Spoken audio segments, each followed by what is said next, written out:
Nightmare trying to play games online nowadays. And I've played loads of them, gotten pretty good at some of them too. Pokken Tournament, Dragon Ball Fighters, Knockout City, the Crash Team Racing remake, Naruto and Ninja Storm, historically, Smash Brothers and Pokemon. But every time you dip out for even a week or two, everyone else gets so much better, and I'm winning less matches than some dude who puts a pet snake in his Hinge profile. Now, I'm not salty, I'm just telling you that any game with a competitive online multiplayer mode, after about 3 months, becomes more and more inaccessible to new and casual players. Everyone else has just unlocked more stuff and worked out more tactics, and they have more muscle memory. They always beat the less experienced people and take away the joy of the game. Oh, what? What, you won your first Fortnite match, did you? Nah, that was all bots, mate. That don't count. Maybe you should just stick to hitting the button, yeah? Hey guys, I'm Comire, this is Start Select, and we're talking about metagames in video games.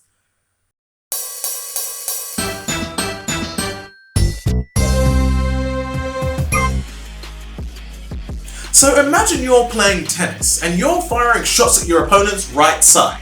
Because let's say you're playing against a one-armed guy from 127 hours, and we'd all do the same thing. You do it so often, he's instinctively started running right before you've even hit the ball. So, you do something clever and hit it left, winning the point while he watches the ball fly past like he wishes that ball did that one time. Now, replace the tennis rackets with water guns, the tennis court with an art school car park, and the one-armed guy with a kid with more hairstyles than most anime, and baby, you're balls deep in the metagame. The term metagame is typically used to describe any aspect of strategy that involves thinking about what your opponent is thinking you are thinking. I like to think of it as the game behind the game, where the main game might be covering all the ground in Splatoon Turf War, or coming first in a Mario Kart race. The metagame might be using a weapon to make a player act a certain way, or slowing down in first place for a blue shell to claim more lives than a retirement home worker with a particularly bad cough. But when players realise better techniques, or game makers add new content, the metagame changes, which can be a blessing and a curse. Sure, a game constantly breaking new ground is an interesting place to be, but it can also be an irritating place if you've missed hands-on experience and past bonuses. Like Bruno Mars. So why do games change their metagame? Well, nowadays the reasons have large overlaps with the current day games as a service model, where games are designed to demand more and more of your time, like a needy grandparent with unlockable outfits. You see, some time ago, game makers realised people would finish a game quickly, trade it in, and another person would buy it second hand, meaning 2 people played a game, but they only got the money from 1 sale. In response, they started making games valuable for longer by adding content later, so people were more likely to want to keep their game. Things like extra quests, costumes and stages, or maybe new characters, weapons and game modes, things that have the added effect of shaking up the metagame, and also keeping a game relevant and alive and fun, and other things you tell your grandma when she's trying out that new look.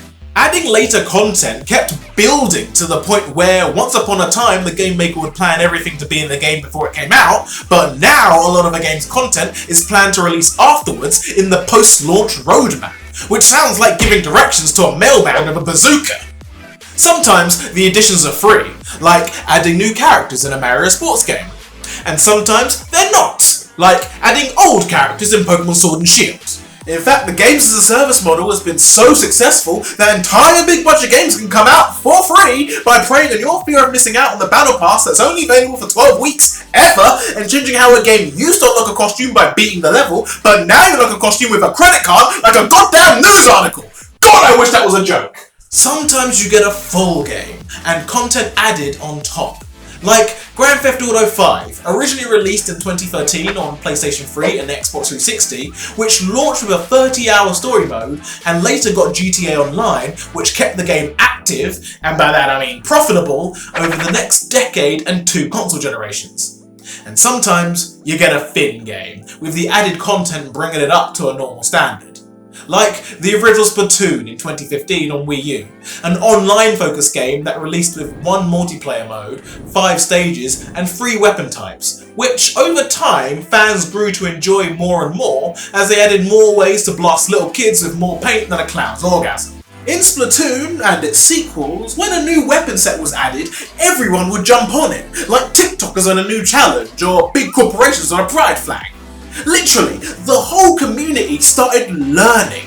Does it work? When it works? What works against it? Internalizing any player's strengths or weaknesses who dares choose it. And indirectly validating entire paragraphs in fighting game tournament rulebooks explaining the double-blind selection process for picking a character. In Splatoon 1, we learnt the time window on a splatning gun. In Splatoon 2, we learnt to blow up the area around Umbrella.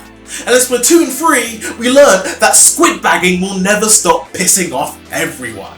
Any metagame goes through a constant evolution of players finding good tactics, everyone using it, players finding a better tactic that improves or beats the previous, then everyone using that one.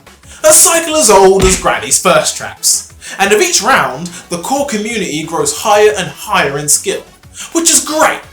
But this also means anyone not present from day one, or who aren't there consistently, fall further and further behind in skill. For those players, the best case scenario involves not gathering the in-game points in good time to unlock better gear, or wholly missing time-limited bonuses like costumes, and potentially adding pressure to spend real money.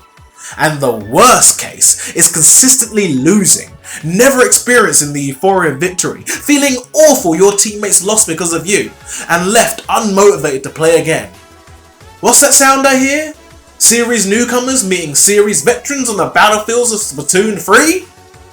The horror. And the trouble with online multiplayer games is they need to retain a high concurrent player count, or the people in charge move closer to pulling the plug. So, it would help if the game didn't scare off new people like a bad guy in Scooby-Doo. I loved Assassin's Creed Online, but at some point the Ubisoft Analytics said there were only 199 people playing on a Thursday night while I was busy making this, and now it's gone! I'm not good at shooting games, and racing games get to samey, so until they make an amazing multiplayer game with Black Flag's competitive and Unity's co-op, I'm stuck with Nintendo Switch Sports. Nintendo Switch Sports! So how can games improve this? Well, first, playing against computer-controlled opponents and the time spent doing it should net you experience, coins, Neo points, whatever. Playing against bots in Fortnite is embarrassing, yet racing Mario Kart Grand Prix is fine, but in both cases you'll get points towards a battle pass or unlock new parts. A mode in Splatoon fighting AIs would create a way to unlock gear and weapons, build muscle memory and confidence, and put someone on a much better footing before getting absolutely beaten by a Japanese 14-year-old. Then, couch multiplayer is essential in getting experience playing real people in a safe setting, aka among friends. Probably the only people in the world who'd feel comfortable enough around you, they'd actually punch you for winning. Many Smash Bros. Players remember the rite of passage in becoming the best Smash player in your friendship group, going to a tournament, and getting your butt swiftly handed to you. By having local multiplayer first, you built a fondness for the game before going out into the big bad world, and getting absolutely bodied by a Japanese 10-year-old. Lastly, good matchmaking that actually pairs you with players of your skill level. Granted, this needs a large, dispersed enough player base so the game can always find 7 suitable people regardless of the time of day, but you wouldn't hold a Squid Game with some Girl Scouts and the Predator, so why would you put me in a lobby to get absolutely butchered by a Japanese 6-year-old? Games just need ways to build you up to that place where you can truly engage with the joy of the metagame, facing another person's wit and skill, without making a bigger mess than a child with a stomach full of sweets and a bouncy castle. And once you're there, you're not just in the metagame, you're in a community, with like-minded friends that you can meet over voice chat, Discord, forums, local meetups, conventions, casual tournaments, maybe even winning big competitions. And crushing some sweet, sweet pussy. The metagame can be awful and it can be amazing. Scary in its possibility, but exciting to explore. An alive, fun-filled space with people just like you. Don't hate the player, hate the metagame. Until you find the game that makes you feel more incredible than a clown's orgasm. And we'll end it there. But did you see this coming? It's the Comire Corner. This time recommending a video series by Rasputin called Gaming for a Non-Gamer.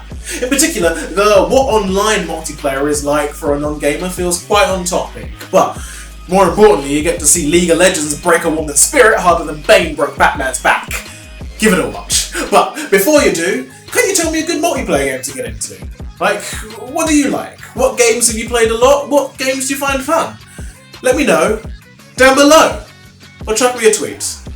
And finally, I've been Comire. This has been Start and Select. Thank you, and good night. Your average fighting game may have 20 plus characters, each with 30 plus moves. To many people, that's an infinite land of expressive combinations. But to many others, it's an intimidating learning exercise, akin to memorizing all the Pokemon type matchups, or memorizing every name of every member in every Korean pop band.